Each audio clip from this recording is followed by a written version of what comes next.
আসসালামু আলাইকুম রহমতুল্লাহ বরকাতুহু। তে বন্ধুগণ, আশা করি আল্লাহ পাকের রহমতে সকলেই সহি সালামত আছেন।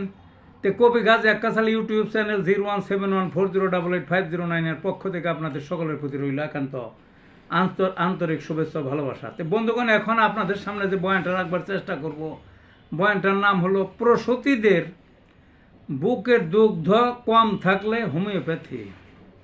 মানে যে সমস্ত মায়েদের সন্তান হয়েছে, দুধ পায় না, বুকের দুধ পায় না, এই অবস্থা যদি হয় তাইলে হোমিওপ্যাথিতে দুইটা ওষুধের কথা বলবো, এর যে কোনো একটা ওষুধ খাওয়াবেন হয়ে যাবে।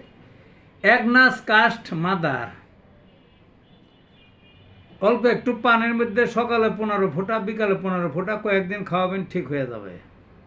অথবা ক্যালকেরিয়া ফস বায়োকেমিকের ওষুধ, ক্যালকেরিয়া ফস ওই 6x, সকালে 4টা ট্যাবলেট, বিকালে 4টা ট্যাবলেট খাওয়াবেন, কয়েকদিন খাওয়াবেন, ঠিক হয়ে যাবে।